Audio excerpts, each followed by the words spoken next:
Hello, saxophone players. Welcome to your makeup lesson.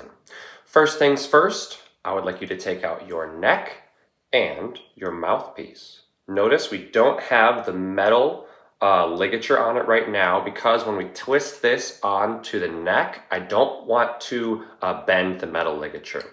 First thing I want you to do, and you're going to do this every once in a while eventually, but at first I want you to do this every time you open up your saxophone, is just add a tiny little bit of cork grease on the neck. This will make it easier to put together if you do this every single time.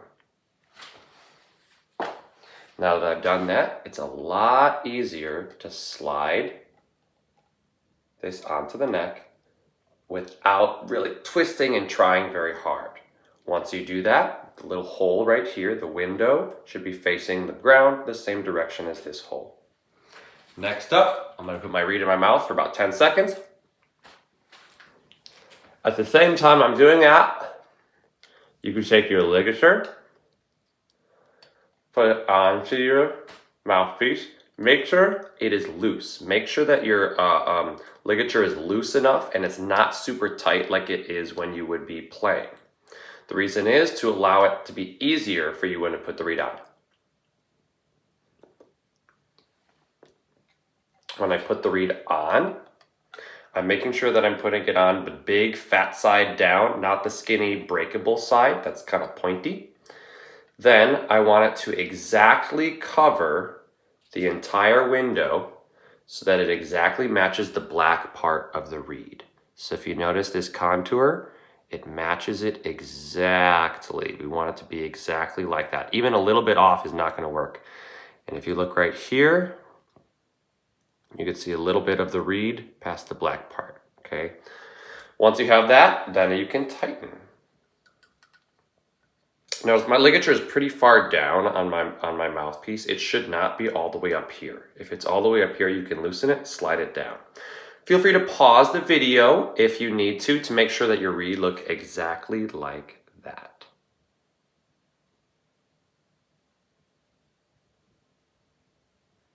Okay, unpause. You can unpause the video now. Next, I'm going to get my neck strap, put it on like this. Take my saxophone. There should always be a black cap on the top that keeps this thing from breaking. I'm going to find the ring on the back of my saxophone. Notice I'm holding the saxophone by the big part, the bell, not any of the small part. I'm going to find this ring and hook it up. I should be able to hold the entire instrument just from my neck. So the whole instrument is being held from my neck. Then I could put the neck right here.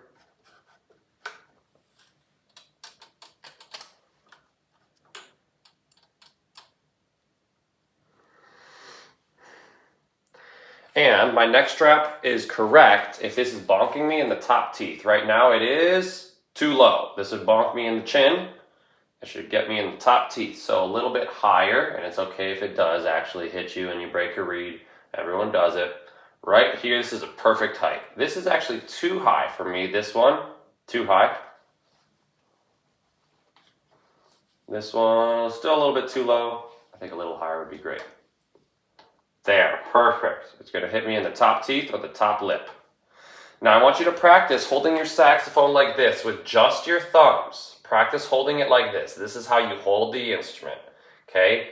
I don't want you to grab the instrument and feel like you're holding it with your fingers. You're going to actually break an instrument, and maybe like a finger or something. I don't want that to happen. It's pretty heavy.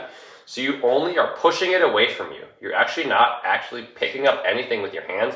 You're only pushing. You're not pulling or picking anything up, only pushing away. So you'll notice on your book, we're going to start with the note D, okay? The note D involves all of your fingers at once. Cool. So let's go over where all of them are. Now, the first thing you're going to notice is your saxophones, many of them, I think 90% of them have this extra key up here. They have 5 keys on your left hand. This top one we're not going to use until 8th grade, okay? So then this one right here, we do have this baby key. We're not going to use that until 6th or 7th grade. This one right here is finger number 1, finger number 2, finger number 3. This is where our pinky is going to go eventually, but we're not going to use that note right now. So 1, 2, 3 in your left hand. And then my thumb is always on this black part, ready to press this thumb key. This is going to be the thumb key. So black part is where your thumb rests. Then here's the thumb key that you can press down to go to higher notes, which we're going to need in a second. Next up, my right hand, my right thumb is going to be right here. A lot of the parts, this is black for a lot of students. You're going to put your thumb right here underneath this part, not lifting it up, but pushing forward. Then your right hand is going to be on these 3 keys, 4, 5, 6, just like that. For our first note, we're going to need all of those fingers in the correct position. This note will not work if even one of those fingers is not pressed all the way down. It's going to be 1, 2, 3, 4, 5, 6, and your thumb. This is the note D.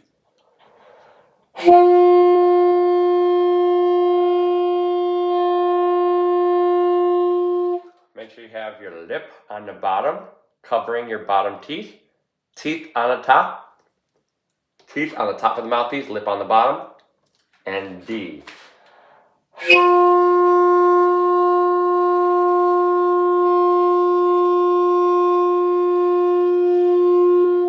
If you're getting a low note, like this one, make sure you're pressing down your thumb, and then you'll get the high note.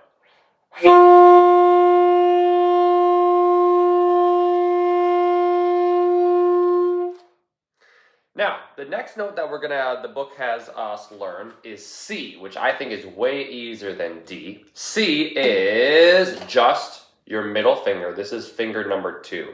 It's right below this little baby key. We're not going to use that one until 6th or 7th grade. C is right here, middle finger, and it sounds like this. 1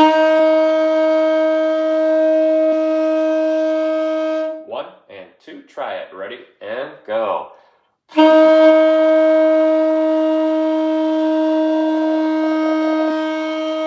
Now, if you open your book to page number 4, you can look at song number 2.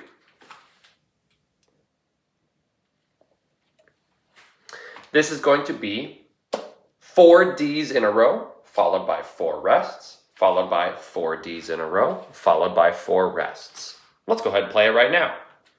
Remember, D was that first note that we played. 1, 2, 3, 4, 5, 6, and your thumb, the octave key. Let's try it. Ready? 1 and 2, 1 and 2, and ready, and go. Rest, 2, 3, 4. Rest, 2, 3, 4. That was number 2. Congratulations. You can replay that one if you want to. We're going to move on to number 4 at this point. This is going to be 4 Cs. That's just your second finger, followed by 4 rests, followed by 4 Ds with all your fingers. 1, 2, 3, 4, 5, 6, and your thumb pressed down.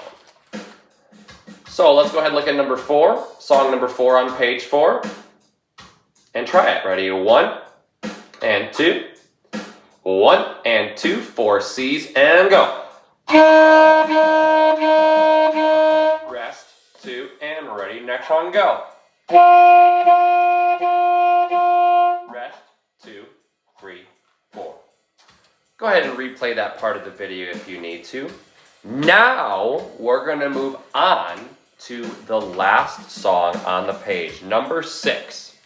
This involves the note B. The note B is very similar to the note C. However, it is, instead of your middle finger, it is just your first finger.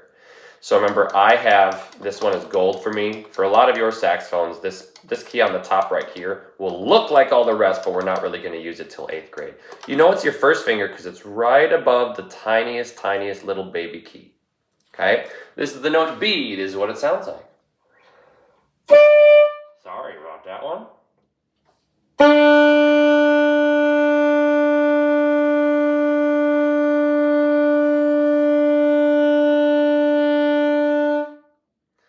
If you look look at song number 6, this has 5 B's in a row, all on that new note we just learned. And then it has 2 B's, 2 C's, and then D.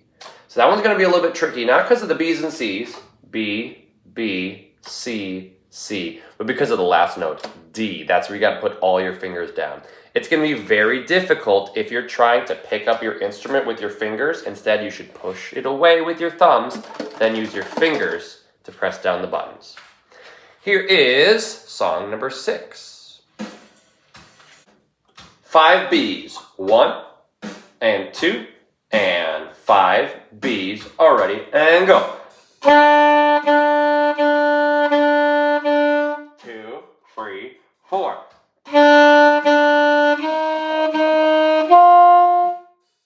All right, go ahead and replay any of that video that you think you want another try on, or if you want to just play the songs again. Have a fantastic rest of your week, and I'll see you next week. See you later.